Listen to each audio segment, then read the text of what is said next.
menangkap kelihatannya karena belum reaksi.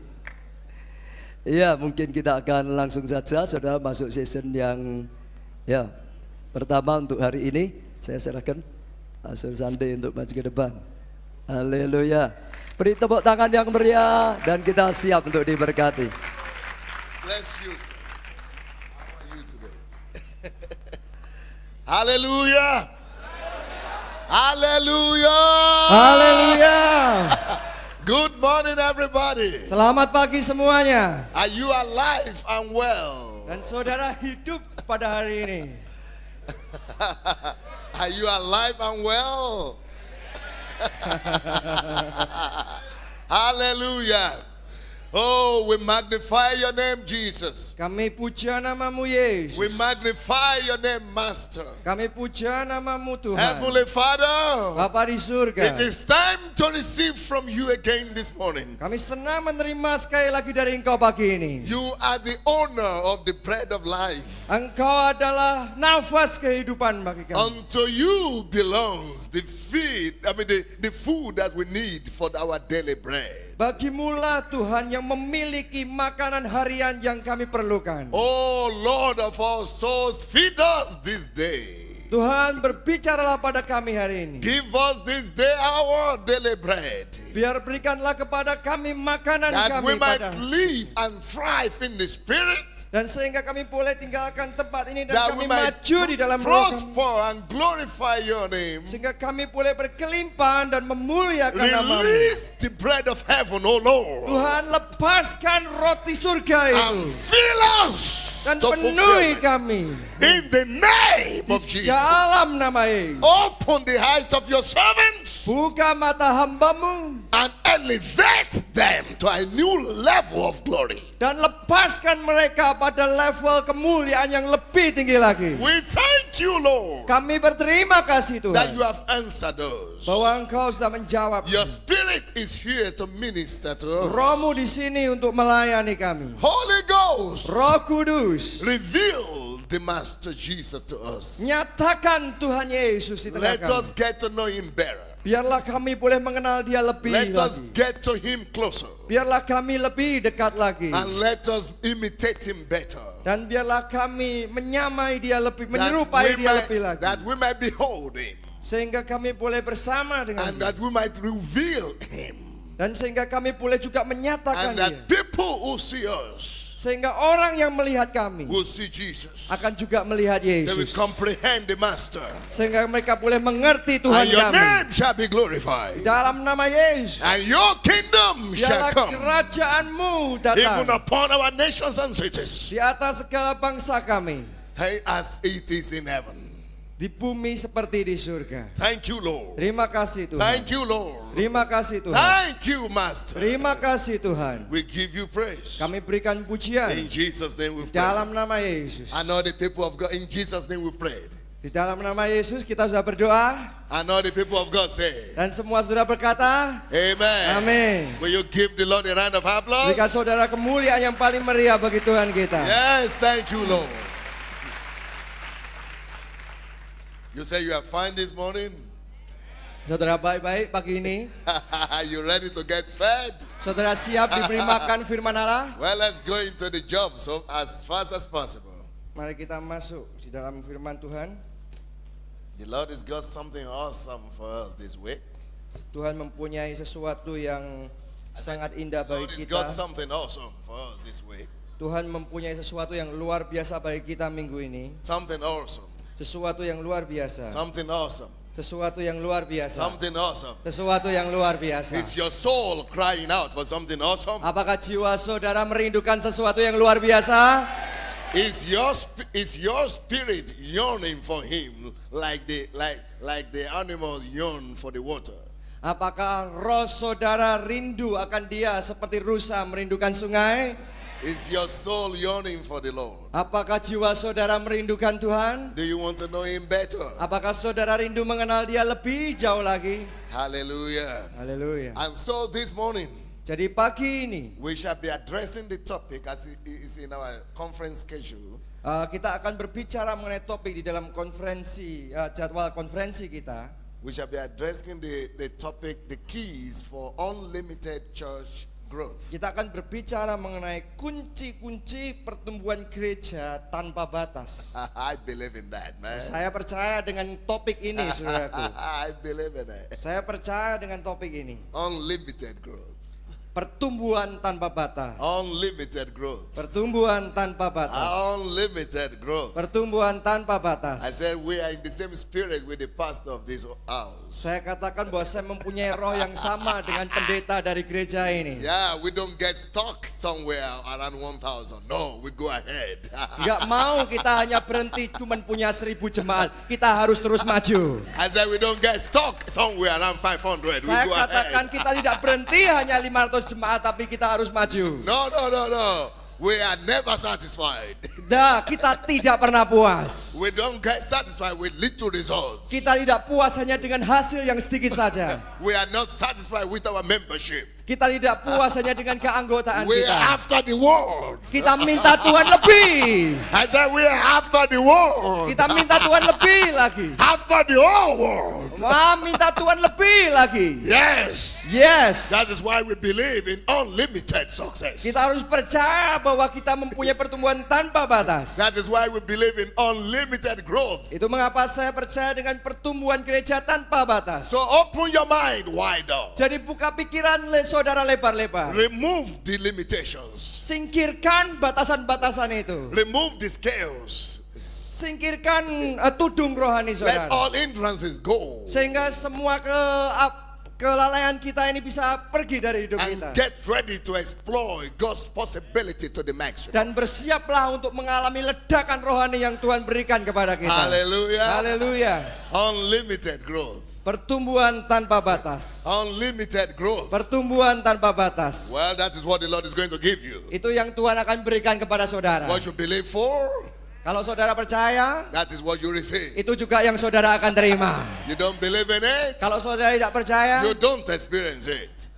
You don't experience it because you saudara don't tidak believe akan it. mengalaminya. Suatu. The Lord Jesus himself said, Maka Tuhan Yesus akan katakannya, it shall be unto you, be it unto you according to your faith. jadilah kepadamu sesuai dengan ukuran imanmu. So we believe in unlimited growth. Jadi kita percaya dengan pertumbuhan tanpa And batas. we know it shall be unto us Dan- according to our faith. Kita tahu bahwa pertumbuhan tanpa batas akan menjadi milik kita sesuai dengan iman kita. Yes. Ya, Hallelujah. haleluya.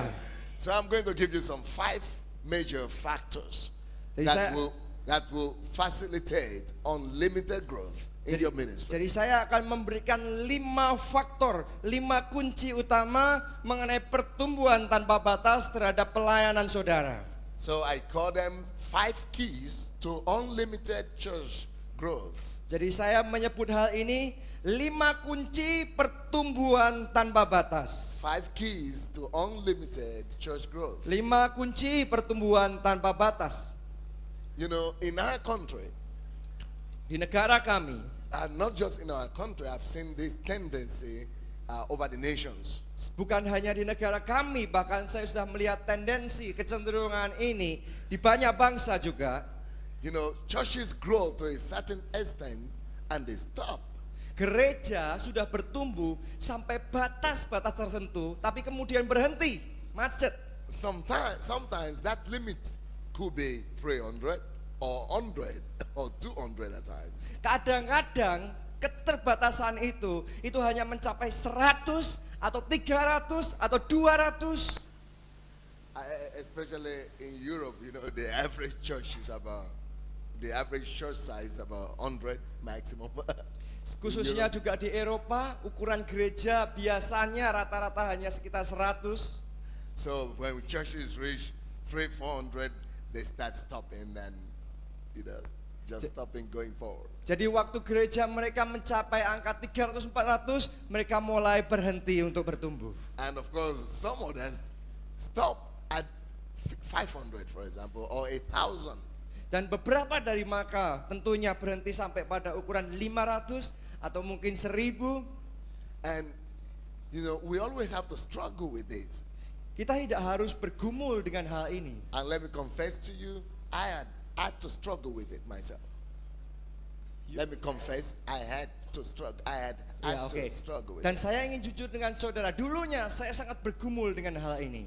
So there's always this thing that makes you to stop at the start. When we were 500, I just noticed, right to 500, we were growing very well. But at 500, we just came to a standstill. Jadi waktu itu saya juga mengalami, kami bertumbuh sangat cepat sampai angka 500, tapi setelah angka 500 ini kami hanya jalan di tempat saja. So I went to the Lord to seek the face of the Lord to reveal something to me about that. Jadi saya mencari wajah Tuhan supaya Tuhan memberitahu saya apa yang saya lakukan mengenai hal ini. Then the Lord said, the reason you've stopped growing is because you got used to the way you used to do things. You got to change something. Dan Tuhan menyatakan kepada saya, alasan mengapa engkau mengalami kemacetan ini karena engkau sudah terbiasa melakukan hal-hal yang dulunya engkau lakukan. Jadi harus ada perubahan di dalam pelayananmu. So for example, the Lord showed us to change our, mode of service. Jadi Tuhan menunjukkan kepada kami sebagai contoh untuk mengubah pola ibadah kami, model ibadah kami. And my mode of ministration. Dan juga model dari pelayanan saya. Then when we got to 2,500, Dan kemudian waktu kami maju sampai 2.500, somehow we got stuck. tiba-tiba kami macet lagi. So of course I locked myself up in the room for about 3 days. Jadi tentunya saya mulai mengunci diri saya sendiri dalam sebuah ruangan selama 3 hari. Saying, God help me. Dan saya berkata, Tuhan tolong saya. Say something. Katakan sesuatu. He's so sweet. Dia sungguh indah. He had mercy on me. He had mercy on me.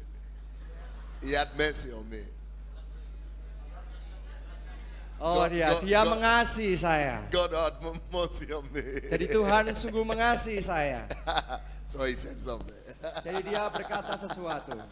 But the fascinating thing Tapi hal yang luar biasa about what he said yang dia katakan pada saya was that it was very similar to what he said the first time. adalah hal yang serupa seperti hal yang pertama yang dia katakan.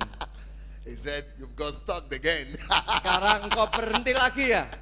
You got used to doing things the usual way. Engkau sudah terbiasa untuk melakukan hal-hal seperti dulunya engkau lakukan. You got religious again.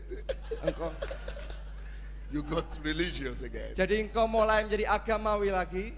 Being religious is doing things the usual way, the routine way. Jadi menjadi agamawi adalah kita hanya melakukan secara rutinitas. Because the things we were doing when we were 500 got us some results. It got us to 1,000, got us to 1,500, to 2,000. So we got to think that was the right way to do things. So we Karena kept on doing it. hal yang saya lakukan tadi berhasil membawa saya dari 500 kemudian maju menjadi 1.000, 1.500 sampai 2.500. Saya pikir hal itu saja yang membawa pertumbuhan, tapi Tuhan ingin saya merubah sesuatu. So we started thinking we got the formula now. Jadi sekarang saya mulai mengerti hal itu yang tadinya saya tidak mengerti. Just wind it up as usual. Hanya ini kita bergumul dengan hal yang biasa kita And you lakukan. will always get the growth. Dan saya berpikir dengan melakukan hal tersebut kita akan senantiasa bertumbuh. Well, God said, no, you've got to change something again. Tapi Tuhan berkata tidak, engkau sekali lagi harus merubah sesuatu. So I had to ask him, oh Lord, what to change this time? Jadi saya mulai bertanya kepada Tuhan, Tuhan apa yang kali ini harus saya rubah? So he showed me something to change in the Dia church. menunjukkan kepada saya kembali beberapa hal yang harus saya rubah. We adjusted and changed everything. Dan kami mulai mengubah lagi, kami mulai mengatur pelayanan kami. Then our church went from 2,500 to 4,000. Dan waktu gereja kami bertumbuh dari 2.500 sampai 4.000. Over the next 1.5 years or 2 years. Hanya sekitar 1,5 tahun atau 2 tahun. So when we were 4,000, Jadi waktu kami berjemaat we 4.000 got stuck again. kami mulai macet lagi. Now I started thinking. Jadi saya mulai berpikir lagi. I started thinking I knew what God was going to say. Saya mulai berpikir lagi dan saya sadar apa yang Tuhan nanti saya akan katakan pada saya. And guess what? He said the same thing. Dan saudara tahu dia mengatakan hal yang sama. He said you got stuck again. Sekarang engkau macet lagi bukan? You got religious. Engkau jadi agamawi lagi, You've got to change something. engkau harus mengadakan perubahan. Change the way you do things.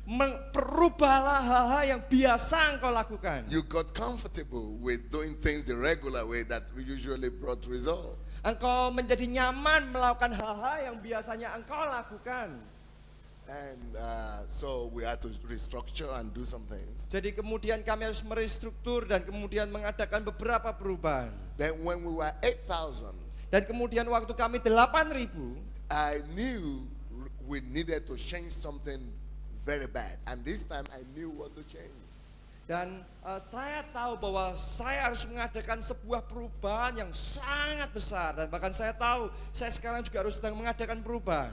So I knew we were supposed to change something about the way we had our home group system, cell group system. Jadi saya tahu bahwa saya harus mengadakan perubahan terhadap sistem kelompok sel di gereja kami. So I was seeking the face of the Lord and reading books and trying to find out what are the new things we could do. Jadi saya mulai mencari wajah Tuhan, bergumul dengan Tuhan. Saya mulai membaca buku, mulai mencari tahu apa yang bisa saya lakukan. Then, after listening to a cassette from one preacher, Bob Weiner, Jadi setelah saya mendengarkan salah satu kaset dari salah satu hamba Tuhan, Bob Weiner, he was talking about the church move and the cell move all over the world. dia sedang berbicara mengenai pergerakan gereja atau gerakan gereja sel di seluruh dunia. But he didn't really give any formula. He's an evangelist, he just talk. Tapi itu tidak memberikan seperti formula, dia hanya bicara saja.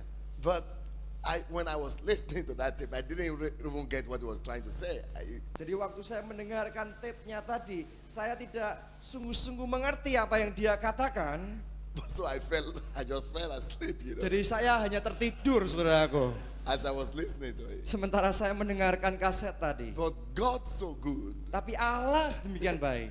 as I was, sleeping, Sementara saya tidur, I had a dream. saya mendapat mimpi.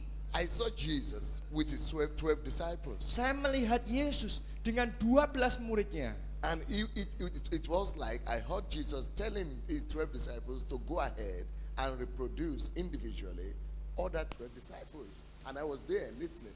Dan seakan-akan di dalam mimpi itu saya mendengarkan Yesus memberikan perintah kepada 12 muridnya untuk pergi dan memulihkan 12 orang lagi masing-masing dari muridnya. And I thought that was what I needed to do. Jadi saya berpikir itu yang seharusnya saya lakukan. And I saw everything the way it was supposed to be. Everything just became very clear. The principles, the models, everything just came just as a light. Jadi tiba-tiba itu semua menjadi sangat jelas bagi saya. Prinsip-prinsipnya, cara-caranya itu menjadi terang bagi saya. So when I woke up, Jadi waktu saya bangun, I knew we got the result. saya tahu saya pasti mendapatkan hasilnya. I ran to my church, to my pastor's council. Jadi saya mulai mendatangi penatua kayak majelis di gereja saya. I told them what I got. Saya membagikan pada mereka apa yang saya dapatkan. So I didn't even design the system, writing out the formula and everything.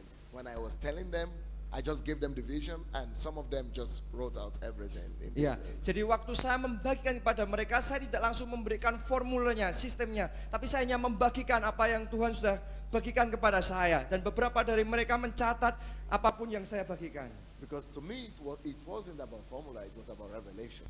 Karena bagi saya itu bukan merupakan sekedar formula saja, tapi ini merupakan pewahyuan.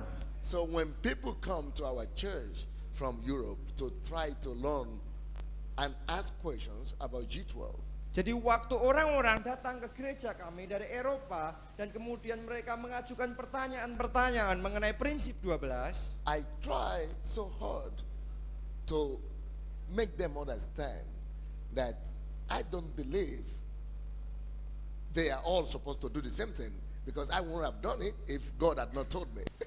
Jadi saya mencoba untuk meyakinkan kepada mereka bahwa mereka tidak harus melakukan persis yang saya lakukan, karena yang saya lakukan ini hanya Tuhan, apa yang Tuhan katakan kepada saya. And again I say, to me it's not a matter of formula or method, It's a matter of revelation. Karena sekali lagi saya ingin katakan bagi saya ini bukan sekedar formula atau metode, tapi ini merupakan pewahyuan. Because when you start imposing formulas and believing in methods, you eliminate the God factor. Jadi sewaktu Anda mulai lebih mempercayai kepada formula atau metode saja, maka Anda mulai menghilangkan faktor pentingnya Allah ini. So you don't need to seek God. Jadi Anda tidak perlu cari Tuhan lagi. You only need to get the right formula. Saudara pikir sudah mendapatkan formula yang benar. And you just impose it and it works. So you don't need to seek God and Jadi pray saudara and fast. hanya perlu praktekkan saja dan pasti berhasil. Saudara nggak perlu cari wajah Tuhan lagi. So in my own case, when we started using Principle 12, our church in 1 year went from 8,000 to 15,000.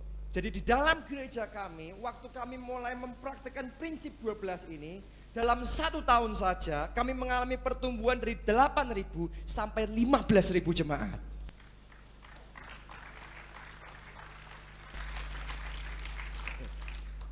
And that is what happened with us. Dan itu yang terjadi dengan kami. That is a fact. Dan itu adalah kenyataan. You cannot deny it. Anda tidak bisa menghindarinya, Anda tidak bisa menolaknya. What brought the result? Apa yang membawa hasil itu? It was this principle of 12 that we used. Mungkin prinsip 12 yang kita pakai. Yeah, it was. Ya memang prinsip 12. Because we had God before. Karena sebelumnya kami sudah mengalami Allah. And God didn't give us that result. Dan Allah yang memberikan pada kami But hasilnya. God gave us a revelation about a principle. Dan Allah memberikan pada kami sebuah pewahyuan mengenai prinsip ini. Which later gave the result. Yang kemudian memberikan pada kami hasilnya. But then, Tapi kemudian, can I guarantee you that if you use principle 12, you will have the same rate of growth? bisakah saya menjamin Anda kalau Anda menggunakan prinsip 12, Anda akan mempunyai kapasitas pertumbuhan secepat saya? Not really. In fact, not at all. Tidak, bahkan tidak sama sekali. I cannot guarantee you. Saya tidak bisa menjamin Anda. Because the reason why it happened to me like that Karena alasannya karena itu terjadi pada saya, pertumbuhan itu terjadi pada is saya. because I acted according to the revelation of the Lord. Karena saya bertindak sesuai dengan pewahyuan Allah. You see, the letter produces death. Sudah perhatikan kitab Taurat itu menghasilkan kematian, But the spirit quicken it. tapi roh itu yang memberikan penerangan kehidupan pada kita. So any letter or any method, any principle got to be quickened by the spirit of the Lord. Jadi setiap firman Allah, setiap metode itu harus diberi terang oleh Allah sendiri. Or it could produce death also. Atau kalau tidak itu juga akan menghasilkan kematian saja. So some people argue and complain, well, we don't believe this system will work. We think it will produce the vision. We don't, those did this. I said, well, I don't know for you, but for me it worked. Jadi beberapa orang senantiasa berargumen, apakah prinsip 12 ini bisa jalan di gerejaku? Apakah prinsip ini tidak bisa jalan di gerejaku? Ya, nggak masalah saudaraku, tapi di gereja saya jalan. Yeah. Ya. So you seek God. Jadi Anda cari Tuhan Let him tell you what will work in your own situation. supaya Dia memberitahu Anda apa yang harus Anda lakukan dalam situasi Anda. Amen. Amin. Anybody getting me? Saudara mengerti?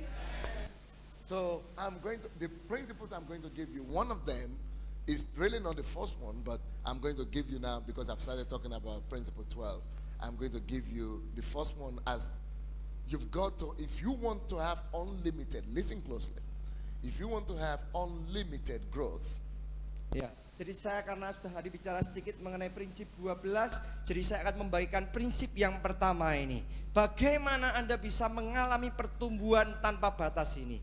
Jika Anda sungguh-sungguh rindu mengalami pertumbuhan tanpa batas ini, if you want to have real increasing, and I want you to underline the word unlimited. dan kalau saudara sungguh-sungguh rindu mengalami pertumbuhan tanpa batas ini, nah saya ingin saudara menggarisbawahi kata tanpa batas. Unlimited. Tanpa batas. You say you could have growth. Saudaraku bisa mengalami pertumbuhan. But it's one thing to have growth spontaneously, Tapi berbeda mempunyai pertumbuhan secara terus-menerus or a growth that is at times, occasionally, atau pertumbuhan yang kadang-kadang saja.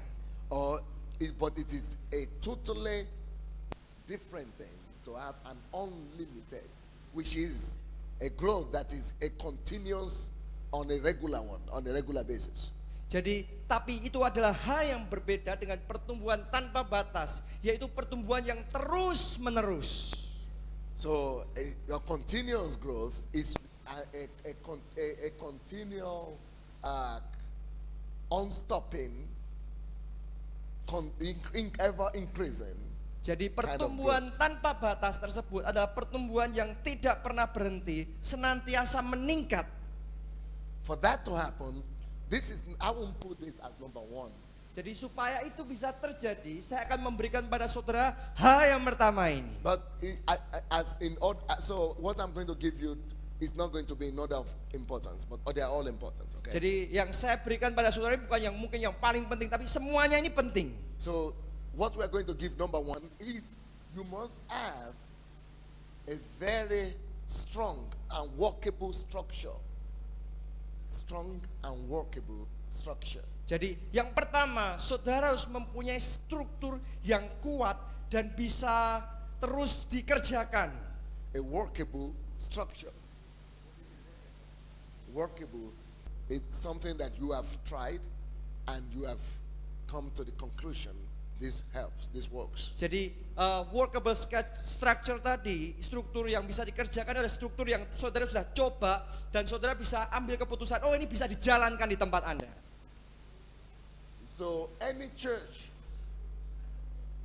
what I've discovered as a pastor is, jadi setiap gereja, kalau kita sebagai gembala, kita ingin menemukan, and I bet you believe my experience, dan saya ingin mengatakan pada saudara, percaya pengalaman kami.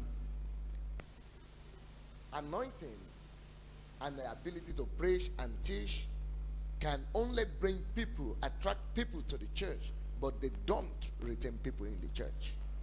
Pengurapan, kemampuan untuk berkhotbah itu hanya akan menarik orang datang ke gereja, tapi itu tidak akan terus membuat mereka tinggal di gereja. Kita mempunyai mereka terus di gereja. Signs and wonders can attract people to Christ, but they don't retain them in the church. Tanda-tanda gereja, tanda-tanda ajaib itu bisa menarik orang banyak datang ke gereja, tapi itu tidak membuat orang itu tinggal dalam gereja.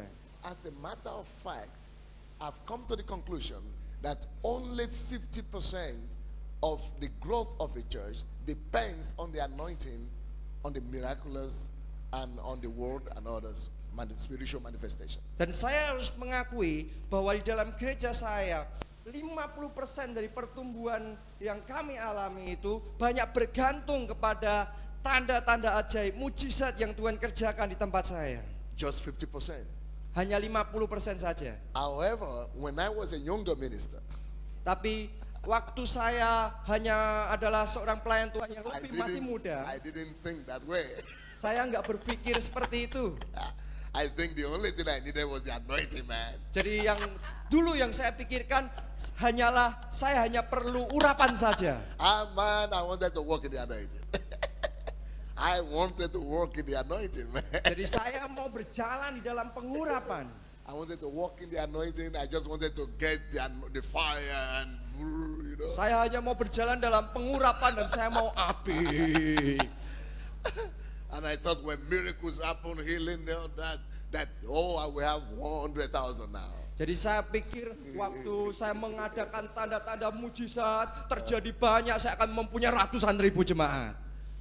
But now I don't think like that again. Tapi sekarang saya nggak berpikir hal yang sama lagi.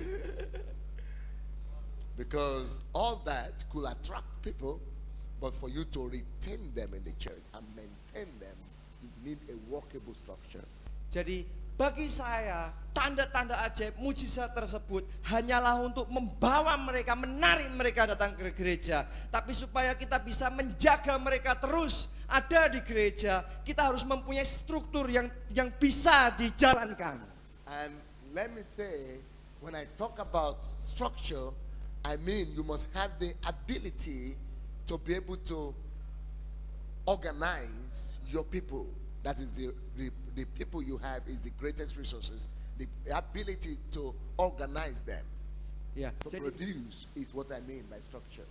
jadi sewaktu saya berbicara mengenai struktur, itu berarti saya mengatakan yaitu struktur yang bisa mengorganisir orang-orang Anda untuk bisa mereproduksi apa yang dimaksudkan oleh sistem Anda tersebut, struktur Anda tersebut. So you must be able to know how many people you have. Jadi Anda harus tahu berapa banyak orang yang Anda punyai. Let's say you have 100 people. Katakanlah mungkin Anda punya 100. Now it is no big deal for me now to take 100 people to 1,000. Jadi- No, I would do that in a matter of 5 months, 6 months, or maximum a year. It's not a big deal again. Jadi bagi saya sekarang itu bukan masalah besar untuk membawa jemaat dari 100 sampai 1000, itu mungkin hanya perlu 5 bulan, 6 bulan, maksimal 1 tahun. The same thing, taking 1,000 to 5,000 is no big deal to me again. Jadi dari 1000 sampai 5000 juga bukan hal yang masalah lagi bagi saya. Because of what I'm talking about, structure. Karena hal yang tadi saya sudah bagikan yaitu struktur. So structure is knowing what you have. Let's say you have 100 people. Jadi struktur adalah mengetahui apa yang Anda punyai. Jadi katakanlah Anda mempunyai 100 orang. Identify all those 100 people individually. Jadi Anda harus mengenali setiap orang secara individu. You might need to write those things down. They will help Mungkin you. saudara perlu menulis ini kan menolong gereja Anda. They will help you. They will help you. Ini akan menolong Anda. Yeah. So if you identify all the 100 people you have Jadi kalau Anda mengenali semua 100 jemaat yang saudara punyai individually, secara pribadi, find out, investigate their abilities, advantages and disadvantages. jadi temukan kemampuan mereka, keuntungan-keuntungannya, manfaatnya, mungkin kelemahannya. Encourage and work on maximizing their abilities. Jadi berusahalah untuk bisa memaksimalkan kemampuan mereka. Bring out, work out a structure, a system of bringing out, deriving maximum productivity from everyone. Jadi buatlah sebuah struktur yang bisa menghasilkan pertumbuhan maksimal bagi setiap pribadi, setiap individu. You understand? Sudah bisa mengerti? Then give them certain assignments to fulfill. Dan kemudian berikan kepada mereka tugas-tugas tertentu untuk bisa mereka lakukan. Teach them how to fulfill the assignments. Dan ajarkan kepada mereka bagaimana melakukan tugas dan tanggung jawab mereka. Tell them what to do. Beritahu mereka apa yang harus mereka lakukan. And control, monitor the process of accomplishment. Dan kontrol dan monitorlah proses dari pekerjaan mereka, pelayanan mereka. Okay, that is what I mean by workable structure. Itu yang saya maksudkan dengan struktur yang bisa dijalankan. Find out a structure that could help and apply to almost everybody. Jadi temukan sebuah struktur yang bisa menolong dan cocok untuk semua orang di jemaat Anda kalau itu 100. That is why I believe that Group 12, if well organized and administered, will be the most effective sales system group existing today.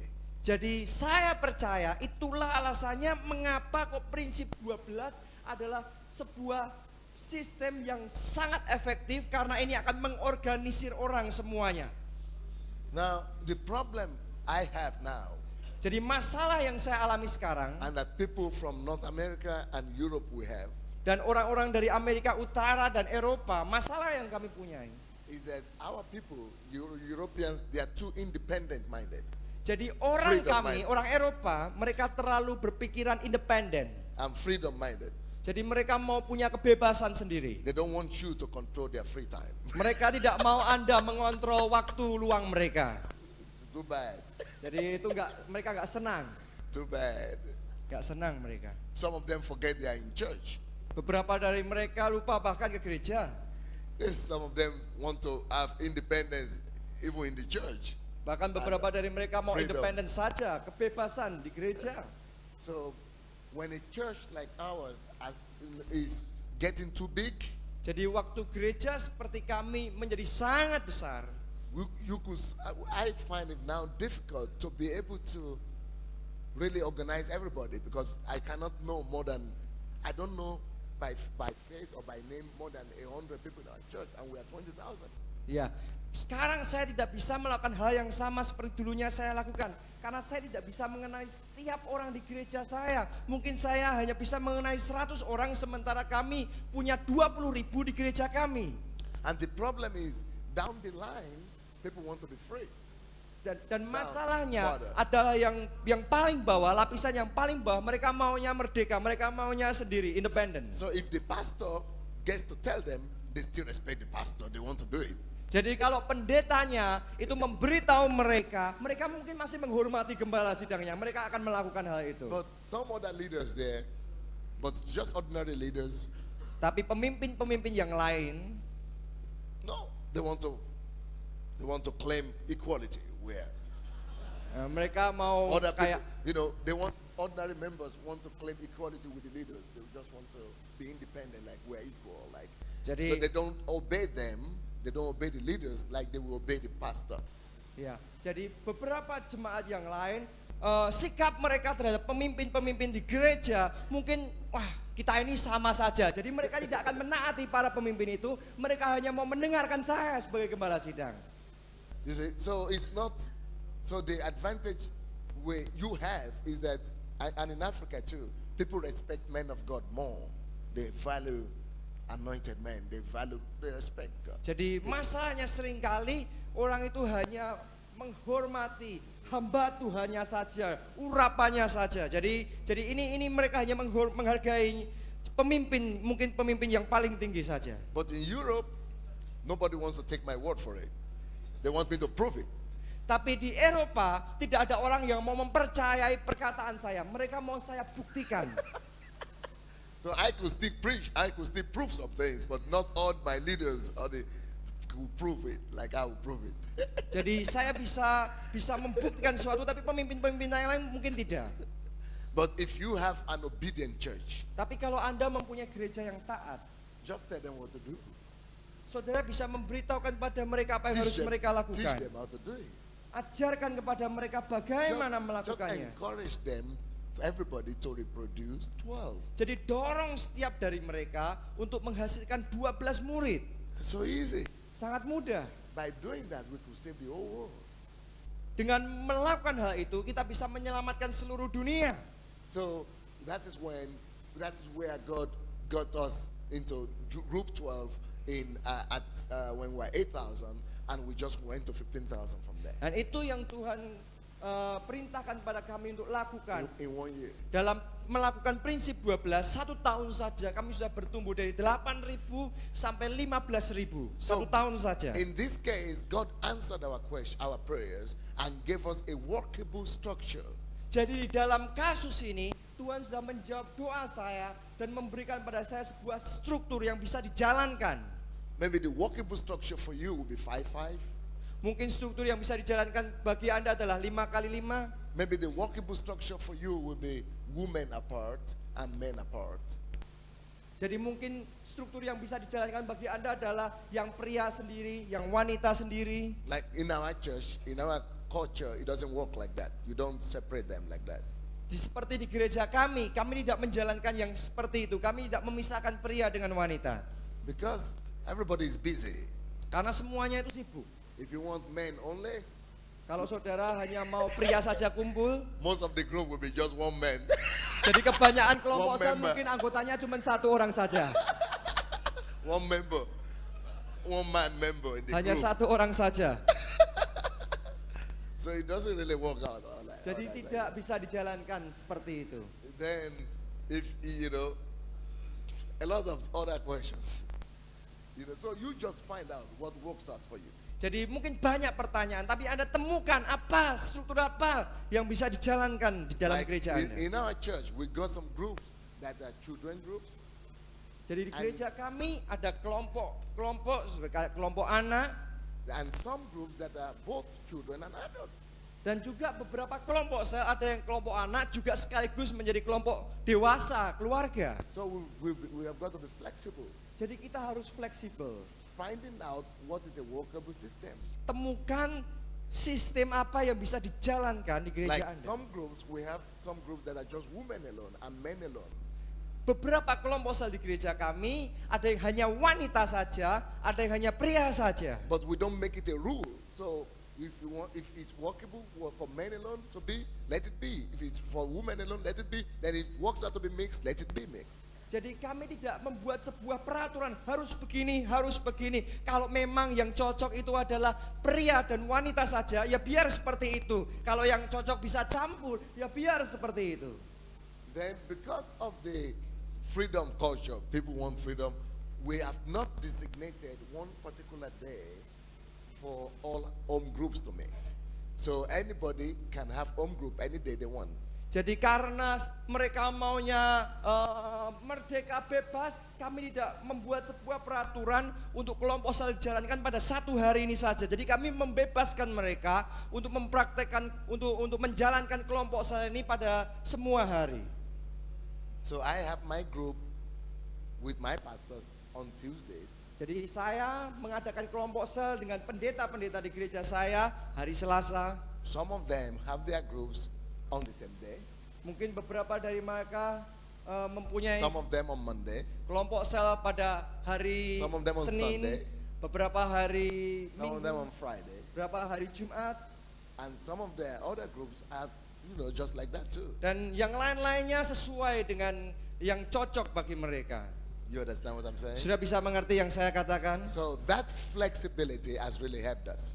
Jadi kefleksibelan itu sudah menolong gereja kami. Then we have some groups that are combining home groups and their ministries, like the praise and worship team, for example. Jadi kami juga mempunyai beberapa kelompok sel yang campur. Sebagai contohnya kelompok sel tim praise and worship, pujian penyembahan. Because they have a common interest. Karena mereka ini mempunyai rasa tertarik yang sama, hobi yang sama. They all have members of their interest in their groups, of their ministry. Jadi anggota-anggota di dalam tim musik itu ada di dalam kelompok sel yang sama dengan mereka. But we've also given the freedom. If you want to be in another group and you are in another ministry, go ahead and go to any group you want.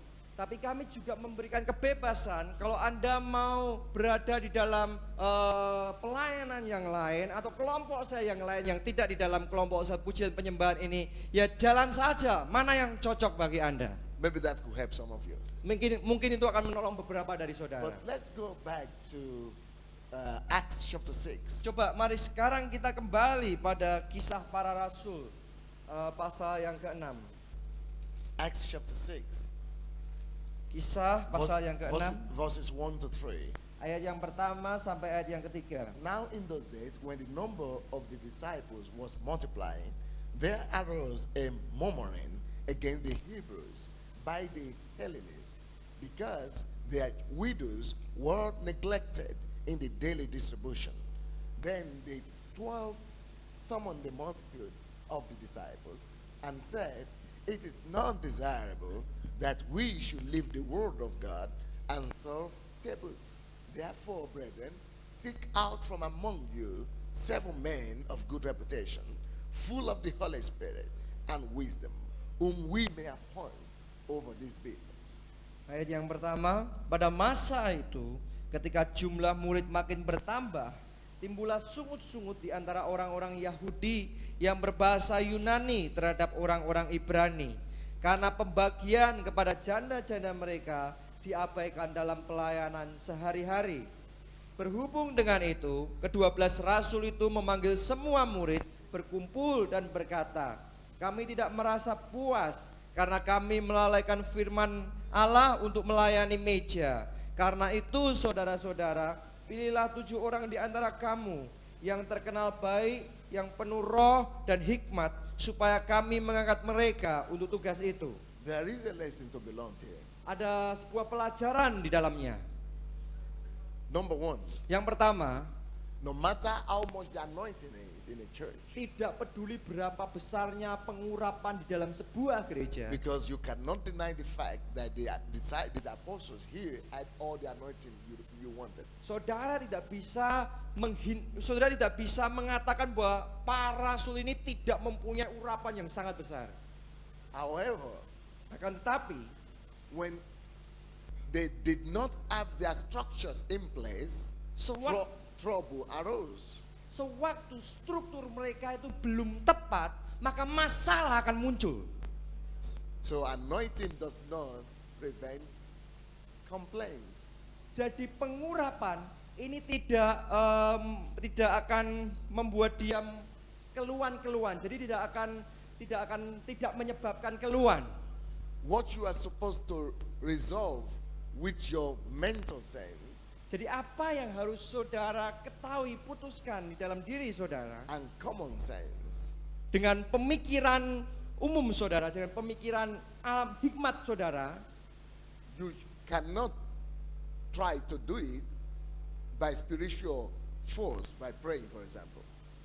saudara You cannot do it in the spirit. What you are supposed to do in the physical world, you cannot do it. You cannot give that responsibility to the spirit, to God to do. Jadi hal-hal yang mestinya saudara lakukan dengan cara-cara alami ini, saudara tidak bisa melakukannya dengan cara-cara rohani. Ya memang karena alami, sudah jalankan seperti apa adanya. So you cannot pray Jadi saudara tidak bisa berdoa langsung beres masalahnya. that there should not be trouble in the church or complaints. Saudara nggak bisa berdoa supaya jangan ada keluhan masalah dalam gereja, nggak bisa. Because that is not what God is supposed to do. Karena itu bukan yang harusnya Allah lakukan. That is what you are supposed to do. Itulah yang harusnya saudara sendiri lakukan. You cannot transfer your responsibility to God even by praying. Anda tidak bisa mengalihkan tanggung jawab Anda kepada Allah meskipun Anda berdoa. So don't try to be spiritual and pray. Jadi jangan coba menjadi rohani. Come down, come back. Come. Saudara turun, You are flesh. jangan terlalu sudah daging. And people too are flesh. Juga jemaat kita ini daging. Your members are flesh. Anggota Anda itu daging juga. So you've got to deal with them in the physical. Jadi Anda juga harus berhubungan dengan daging ini, jasmani. Yeah, you got to put order sometimes. Orders. You've got to put orders sometimes. Jadi Anda harus mengatur hal-hal di gereja Anda. Of course, when I say you are flesh, I don't mean your essence is flesh. I just mean you live in the body, you know. Tentunya waktu saya berkata Anda ini daging, tidak berarti saya berkata intisari Anda ini bukanlah roh, tapi kita ini hidup dalam daging juga. What I mean is, as long as men are having flesh, you will have to use physical means to resolve things. Jadi selama kita ini mempunyai And apa? this is a typical example. Ini adalah sebuah contoh. This is a typical example. The disciples had all the anointing, but they needed to put structure. Meskipun murid-murid Yesus mempunyai pengurapan yang sangat besar, mereka masih perlu struktur ini. So that's why you've got to organize. You know there is a place for organization and structure despite the anointing and the word. Jadi saudara harus mulai membuka pemikiran saudara bahwa memang perlu ada struktur, ada administrasi di samping hal-hal rohani tadi, pengurapan. Another truth you would like to write Hal yang lain yang saudara harus tulis is that in verse 1 it says, adalah dalam ayat now pertama, in those days when the number of the disciples was multiplying, dikatakan pada masa itu ketika jumlah murid makin bertambah, there arose a murmuring. timbullah sungut-sungut. Listen closely. Dengarkan baik-baik, Growth, pertumbuhan we always think, is a positive tendency. kita senantiasa berpikir itu hanyalah kecenderungan positif. But I've been experienced enough Tapi saya juga sudah mengalami pertumbuhan to know that is not always true. untuk mengetahui bahwa tidak selalu pemikiran itu benar. In this case, Di dalam kasus ini, growth became the cause of the problem. jadi pertumbuhanlah yang menjadi penyebab dari masalahnya, sungut-sungut tadi. You remember the widows never complained until they started multiplying. Jadi kita harus mengerti bahwa mereka belum bersungguh-sungguh sampai mereka jumlahnya mulai bertambah. So if you are praying for growth Jadi kalau saudara berdoa terjadi pertumbuhan without the structures in place, tanpa struktur yang benar, you better stop praying. nah mungkin saudara harus berhenti berdoa. That will help you Itu akan menolong Anda to avoid some problems. untuk menghindari masalah-masalah. So anybody that desires growth Setiap orang yang menginginkan pertumbuhan must think of structure. harus berpikir struktur yang bisa dijalankan. Are you listening to me? Saudara mendengarkan saya? So that is another reason why we need growth. Itu alasan yang lain mengapa kita perlu pertumbuhan. Then, Kemudian,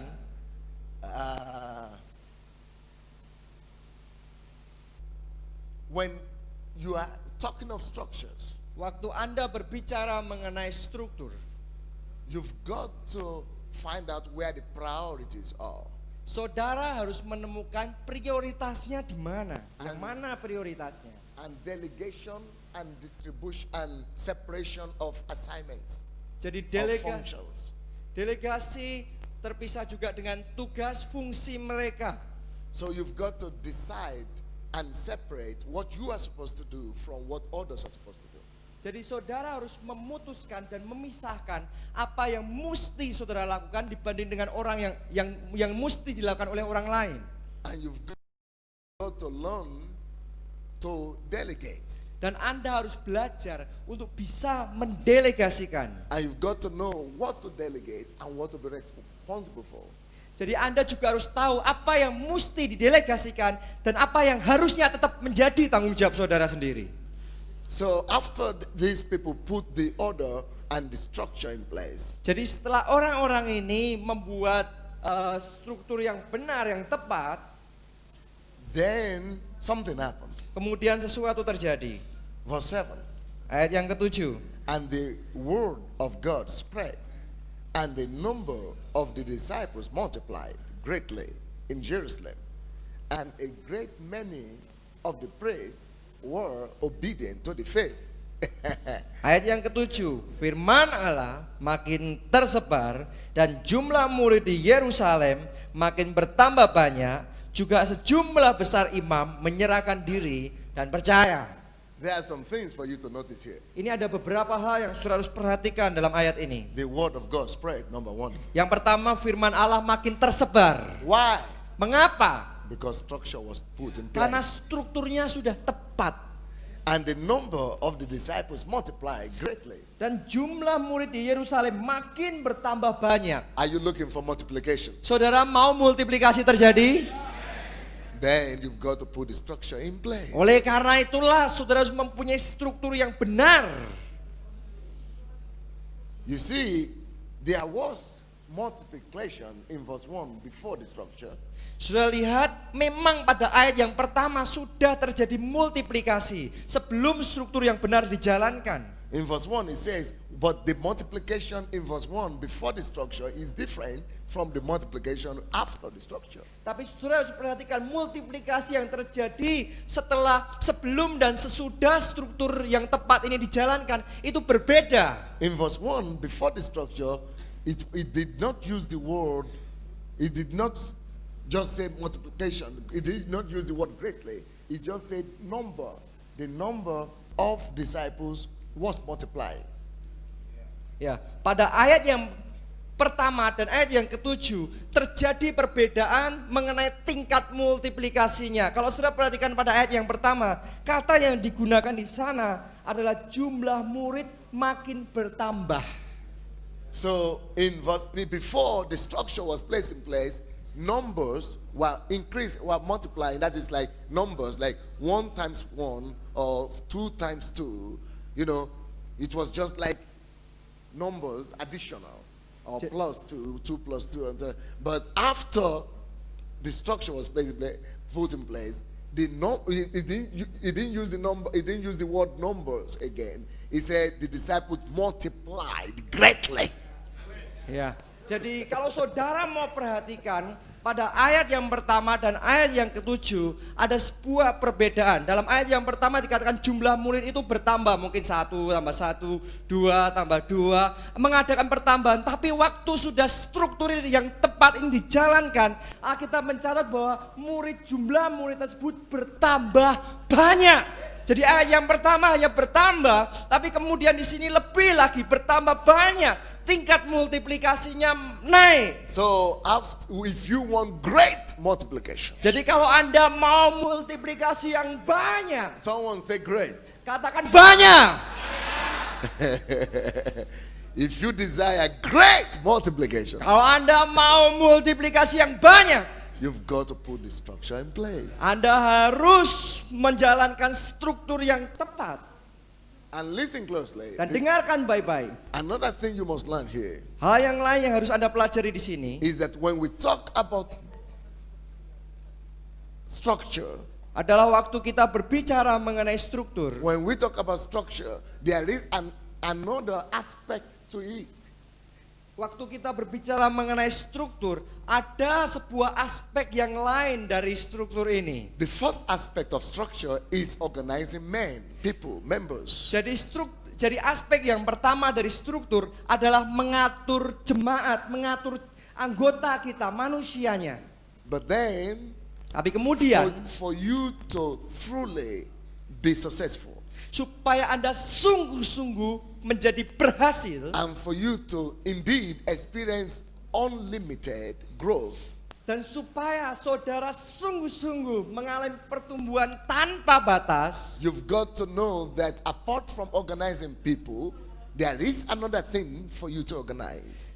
saudara harus mengetahui di samping kita ini mengatur manusianya, ada sesuatu yang lain yang juga harus kita atur. Therefore, structure hereby apply to not just members and people. If there is another aspect that you are supposed to apply. Oleh structure karena to. itu struktur ini tidak hanya diterapkan kepada jemaat anggota manusianya saja, tapi ada hal yang lain di mana kita juga harus mempunyai sistemnya. And that aspect is the aspect and the area of administration. Dan aspek tersebut adalah di dalam area administrasi. What do I mean by administration? Apa yang saya maksudkan dengan administrasi? I'm talking about organizing your accessories, your stationaries, your office, and your, computers, and your office workers, and your staff. Ya, saya berbicara mengenai organisasi kantor saudara, mungkin peralatan saudara, komputer yang ada di gereja saja, saudara, staf pengerja full timer yang ada di gereja Anda. You've got to structure that out. Anda harus membuat struktur yang benar juga di sana. For example, Sebagai contoh, you've got to have a work manual or like assignment distribution for every worker or staff you have. Anda harus mempunyai manual kerja, pedoman kerja. Jadi kayak deskripsi, penjabaran tugas dari setiap orang, setiap pengerja saudara secara jelas. So you've got to be able to know that nobody is duplicating the work of another. Jadi saudara harus tahu bahwa jangan sampai tugas itu dijalankan double-double. Jadi ini juga menjalankan, yang lain juga menjalankan. And you are not paying 2 men instead of 1. Jadi saudara tidak menggaji 2 orang, bukan tugas 1 orang saja bisa dijalankan. This also means you've got to have a sharp and intelligent financial department. Itu artinya saudara harus mempunyai departemen keuangan yang tajam, yang bisa ngerti mengenai hal ini.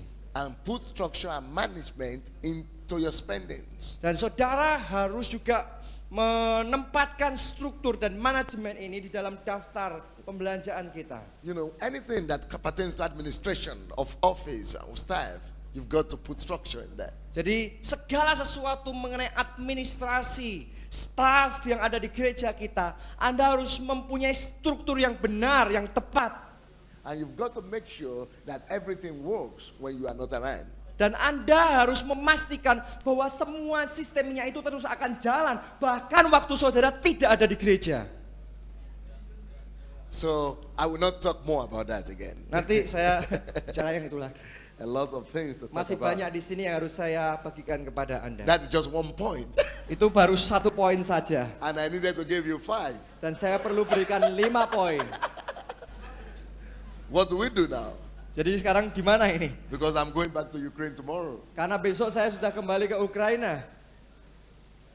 And there is no time. Dan tidak ada waktu ini.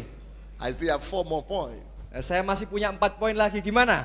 So, Pastor, what do we do? Gimana? Ya, continue.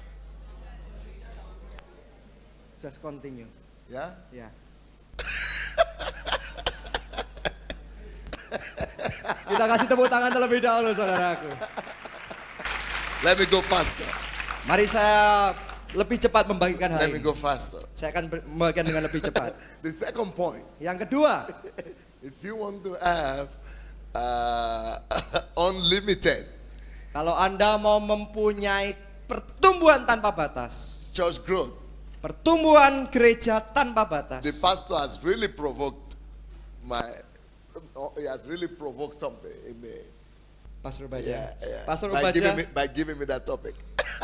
Nah, waktu Pastor Obaja ini memberikan topik pertumbuhan gereja tanpa batas ini sudah kayak membangkitkan sesuatu di dalam diri saya. So I'm going to give you now. Jadi sekarang saya akan membagikannya kepada Anda.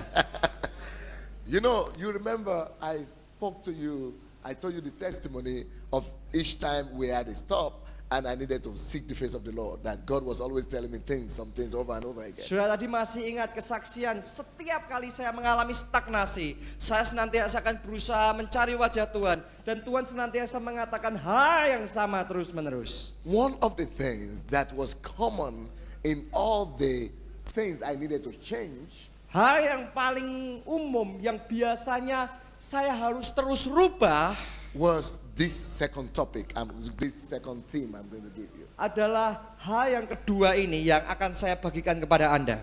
And that is leadership development. Dan itu adalah pengembangan kepemimpinan. Leadership development is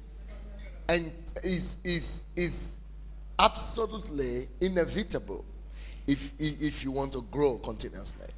Pengembangan kepemimpinan adalah hal yang tidak terelakkan lagi kalau saudara sungguh-sungguh mau pertumbuhan gereja tanpa batas dalam gereja Anda. What is it all about? Jadi apa itu? In Mark chapter 1 verse 17, Di dalam Markus 1 ayat yang ke-17, we see this in the ministry of Jesus. kita melihat ini di dalam pelayanan Yesus. Before the Lord Jesus, Sebelum Tuhan Yesus, who is the Lord of all lords and the King of kings and God himself, yang adalah Tuhan personified God. di atas segala Tuhan, Raja di atas segala Tuhan, Allah itu sendiri. I mean, that is God personified. Jadi itu adalah pribadi Allah sendiri. Yet, he realized that without leadership development, he could not begin his ministry. Bahkan dia sendiri menyadari tanpa adanya pengembangan kepemimpinan, maka pelayanannya tidak bisa jalan dengan baik. One of the practical aspect, the first step in the practical area of his ministry was locating and developing leaders. Salah satu dari aspek yang sangat penting di dalam pelayanan Yesus adalah untuk bisa melihat dan mengembangkan pemimpin. It topped his agenda. This topped his agenda. No, leadership development topped. It became first. It was priority in his Ya, agenda. jadi pengembangan kepemimpinan ini menjadi prioritas utama bagi Yesus. Now, in verse 17, Nah, sekarang pada ayat yang ke-17. then Jesus said to them, "Come after me, and I will make you become fishers of men." Ayat yang ke-17 berkata, Yesus berkata kepada mereka, "Mari, ikutlah aku, dan kamu akan kujadikan penjala manusia." This is the process of Jesus selecting his leaders, disciples, Ini adalah apostles. proses di mana Yesus memilih murid-muridnya. And in this statement, we can see the definition of leadership development. Dan di dalam ayat ini kita bisa melihat definisi pengembangan kepemimpinan tadi. Jesus says, follow me. Yesus berkata, ikutlah aku. Come after me. Mari ikutlah aku. That to me defines leadership. Dan bagi saya itu adalah pengembangan kepemimpinan. Leadership is about influence. Pengembangan kepemimpinan berbicara mengenai pengaruh And the ability to make people follow you. dan kemampuan untuk membuat orang lain mengikuti Anda.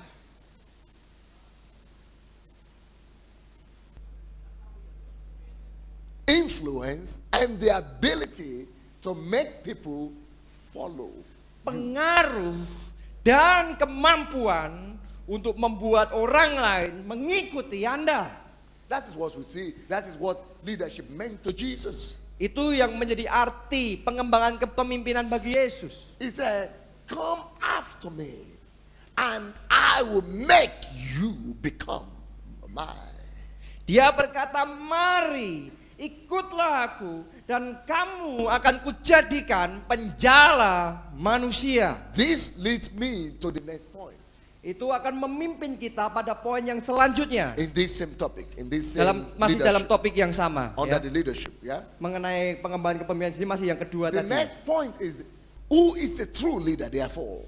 Jadi pelajaran yang selanjutnya adalah siapa pemimpin yang mereka ikuti. Now, the true leader, according to the Lord Jesus Christ, is the man that makes people to become. He said, follow me and I will make you become somebody. Jadi pemimpin menurut Yesus adalah jadi apa orang ini? Karena Yesus berkata, ikutlah aku dan aku akan menjadikan kamu penjala manusia. So a true leader has the ability to make others who are nobody to become somebody. Jadi pemimpin yang sejati itu mempunyai kemampuan untuk membuat orang, menjadikan orang yang tadinya tidak mempunyai kemampuan apapun menjadi seseorang yang bisa melakukan sesuatu. So leadership is about making people to having influence and making people to follow you. That's the definition. Jadi definisi dari pengembangan kepemimpinan adalah pengaruh dan kemampuan membuat orang lain mengikuti Anda. But the height of a true leader is that he makes and causes people who are nobody to become someone. Tapi pemimpin sejati yang sesungguhnya adalah orang yang mampu untuk menjadikan orang yang tadinya tidak ada apa-apanya menjadi orang yang luar biasa. So Jesus was very confident of himself. Jadi Yesus sangat percaya diri. And he said, Dan dia berkata, now follow me. sekarang ikutlah aku. What a confident statement. Ini percaya diri yang sangat besar. What a bold statement. Sungguh perkataan yang berani. Follow me. Ikuti aku. Some of you leaders are too intimidated to tell people to follow you because you feel they will think you are proud. Beberapa dari saudara para pemimpin, Anda takut untuk berkata kepada anggota Anda, ikuti aku. Karena Anda takut nanti Anda dipikir sombong oleh anggota Anda. Because you are so much concerned about what people think about you than becoming who God wants you to become. Karena Anda terlalu peduli dengan apa yang orang pikirkan mengenai Anda dibandingkan apa yang seharusnya Anda jadi di dalam Kristus. So Jesus was different. Tapi Yesus berbeda. He said, follow me. Dia berkata, Me, not God, me. dia berkata, ikuti aku. Bukan Allah, tapi aku. Follow me. Ikuti aku. Follow me. Ikuti aku. And I, not God, I will make you become somebody. Dan aku, bukan Allah, aku akan membuat engkau jadi seseorang yang luar biasa. That's what Jesus said. Itu yang Yesus katakan. That takes a lot of confidence. Ini mengajarkan kepada saudara percaya diri yang besar. And that reveals something to us about Jesus. Dan ini menyatakan sesuatu mengenai diri Yesus. It reveals to us Jesus is indeed a true an effective leader. Itu menyatakan kepada kita bahwa sesungguhnya Yesus adalah pemimpin yang sejati dan pemimpin yang efektif. So if you want to become a true and effective leader, copy him. Jadi kalau Anda mau menjadi pemimpin yang sejati dan efektif, ikutilah dia. Imitate him. Jadi copy dia, samai dia, tiru dia. It is not enough for you to raise up leaders who you put to be influential in places of influence. Jadi tidak cukup bagi Anda untuk membangkitkan pemimpin dan memposisikan mereka pada posisi yang penting, You berpengaruh. yourself must be a leader, Anda sendirilah juga harus bangkit menjadi pemimpin. but you must raise up leaders who are able to make others become somebody. Tapi Anda juga harus membangkitkan pemimpin yang juga mampu untuk menjadikan orang lain yang tadinya belum apa-apa menjadi seseorang yang luar biasa. Don't allow your people, your leaders, to just say, well, I'm the leader, just come follow me, just come to the group just because I am your leader. So you must come to G12 or Principle 12 because I am the leader, so sit down, come. Jadi jangan mengizinkan mereka hanya menjadi pemimpin. Oh, aku ini pemimpin, pokoknya yang penting kamu harus datang di dalam kelompok selku, kamu harus ikut di dalam kelompok selku karena aku pemimpin. Hanya itu saja. No. Enggak. The thing that should qualify your leaders for becoming leaders should be their ability to transform others from followers into leaders themselves. That is transforming others from nobody to becoming somebody. Jadi kualifikasi supaya pemimpin Anda ini menjadi pemimpin yang sesungguhnya adalah kemampuan mereka untuk membuat orang yang dulunya hanya pengikut sekarang bisa menjadi pemimpin. Yang dulunya orang biasa saja sekarang menjadi orang yang luar biasa. So train your leaders Jadi latih pemimpin Anda to make other people become somebody. untuk membuat orang lain menjadi seorang yang berarti. For example, teach them to cause and make others to become leaders. Sebagai contoh, ajar mereka untuk membuat orang lain menjadi pemimpin. Let me show you something. Mari saya bagikan kepada Anda. Will you quickly open your Bible with me to the 1 Samuel? Mari kita buka di dalam kitab 1 Samuel. 1 Samuel 1 Samuel chapter 22. pasal yang ke-22. And we read the first two verses. Kita akan membaca dua ayat yang pertama. David therefore departed from there and escaped to the cave of Adullam. And when his brothers and all his father's house heard it, they went down there to him. And everyone who was in distress, everyone who was in debt, and everyone who was discontented gathered to him. So he became captain over them. And there were about 400 men with him.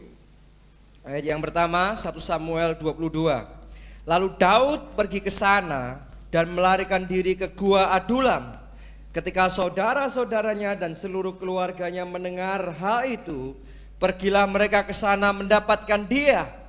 Berhimpunlah juga kepadanya setiap orang yang dalam kesukaran, setiap orang yang dikejar-kejar tukang piutang, setiap orang yang sakit hati, maka ia menjadi pemimpin mereka. Bersama-sama dengan dia ada kira-kira 400 orang. This is about the most desperate and miserable group of people that came to David. Ya, kelompok ini mungkin adalah salah satu kelompok yang paling putus asa, paling gak ada harapan yang datang di bawah Daud. These were not just failures. They were not just ordinary failures. They were destitutes. Jadi orang-orang ini bukan saja orang-orang yang gagal, saudaraku, tapi mereka sudah jadi pecundang. These are the kind of people you say nothing good can come out of Nazareth. Jadi nothing good.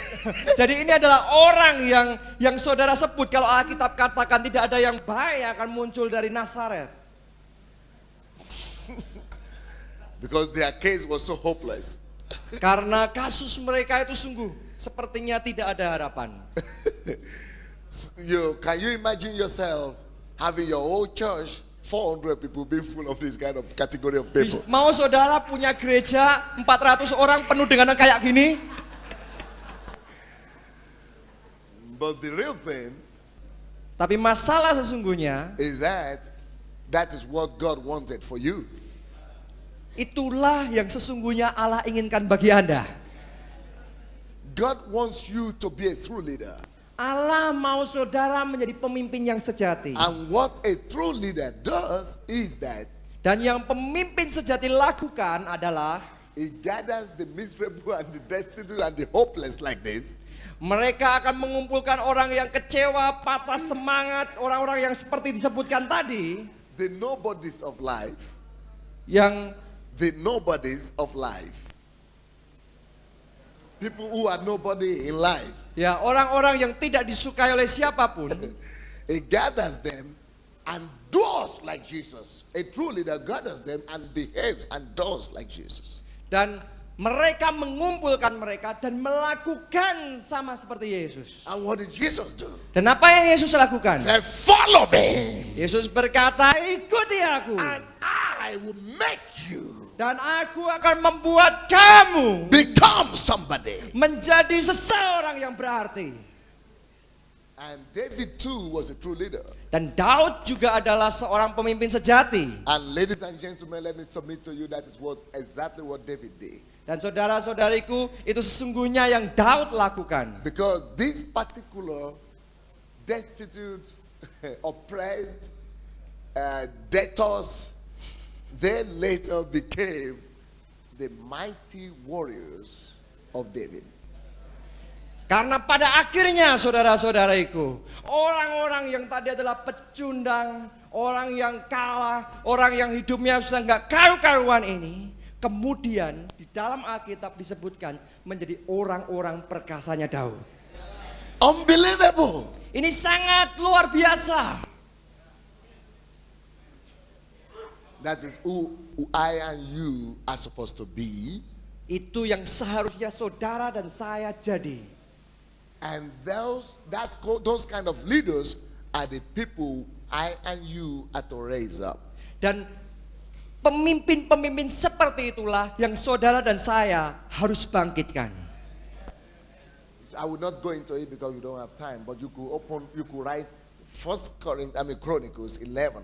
Jadi saya nggak akan terlalu banyak bicara, tapi saudara bisa tulis di dalam 1 Tawarik 11. 11 1 Tawarik 11. from verses 10 to 14. Dari ayat yang ke-10 sampai ayat yang ke-14. That scripture tells us of who these people, these debtors and these destitute became. How they became mighty warriors and generals. Ayat itu nanti ya akan memberitahu saudara bagaimana akhir dari kehidupan mereka, di mana mereka menjadi orang-orang perkasanya Daud. So, when our church began, Waktu gereja kami mulai, for the first 1 year, I did not receive members from any church at all. I did not allow anybody to come over to our church from anywhere. jadi saya selama setahun pertama gereja saya mulai, saya tidak membiarkan ada orang satu pun yang datang dari gereja lain ke gereja saya. I only worked with the alcoholics and the drug addicts and people who have never been to any church. Saya Unbelievers hanya from the mau street. berada bersama dengan orang yang kena dengan pakai alkohol, saudaraku, obat-obatan, dan saya hanya mau dengan mereka ini. It was of course difficult for me, Dan tentunya itu sukar bagi saya. but I wanted to prove if God in me was able to do something from the scratch instead of getting people from other places. Dan tapi karena itulah saya ingin membuktikan bahwa jika Allah bersama dengan saya, maka saya bisa juga untuk membentuk orang yang dari nol sama sekali itu menjadi seseorang yang luar biasa, bukan hanya mendapatkan dari gereja lain.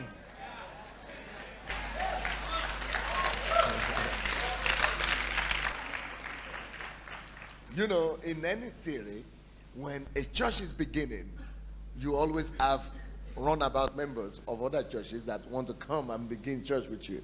Dan biasanya saudaraku, kalau sebuah gereja dimulai, ada banyak gereja, banyak anggota gereja yang lain yang ingin juga bergabung dalam gereja Anda. But for the first 1 year, I did not allow anybody to come. Tapi untuk tahun yang pertama saya tidak pernah mengizinkan siapapun anggota gereja lain datang But ke gereja after saya. 1 year, Tapi setelah tahun yang pertama, just walking with the alcoholics and the people from the streets, setelah saya berjalan dengan pecandu, obat-obatannya orang yang pakai alkohol ini, orang jalanan, our church was 1,000 at the end of the first year. gereja kami sudah berukuran 1.000 jemaat hanya pada tahun yang pertama.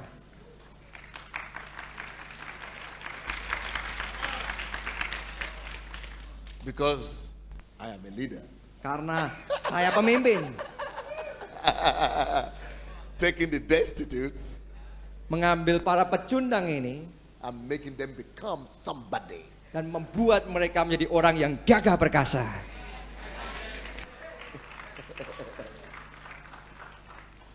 So I trained my pastors to do the same thing. Jadi saya melatih pendeta-pendeta di gereja saya melakukan hal yang sama. And of course, after the first year, when I already had my leaders, then other people now can come, but they will not manipulate me again.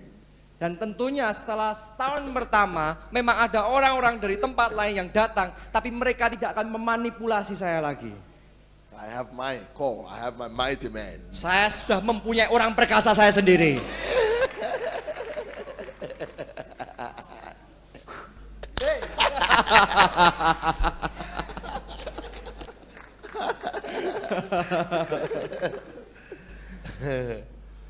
No, let's finish on that.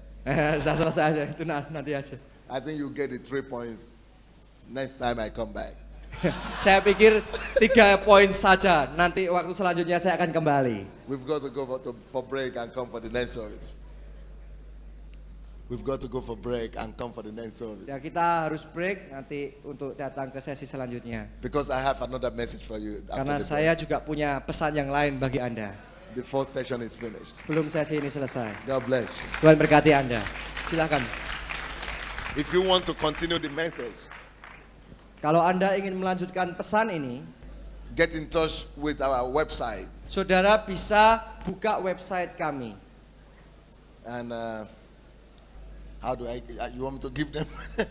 Probably next service. Yeah, Next service you can- it's very easy. It's godembassy.com. You know God Embassy? God Embassy. Jadi sangat mudah kalau saudara mau mencatatnya, ya. godembassy.com. You know, God Embassy. Sudah tahu tulisannya ya?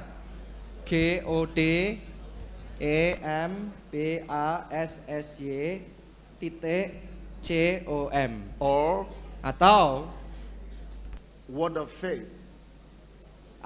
Word of Faith The Word of Faith Kiev. Kiev is our city without space. Oke, Word of Faith Kiev .com. Kiev.com. Jadi word itu Wolf, WORD OF FAITH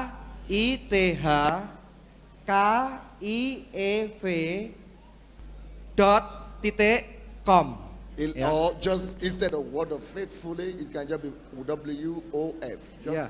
.com. WOF without fully writing it .com. It's also possible. Atau mungkin juga hanya WOF ya .com. Kiev. Oke. .com. Kiev. Silakan Pak baca. God bless you, sir.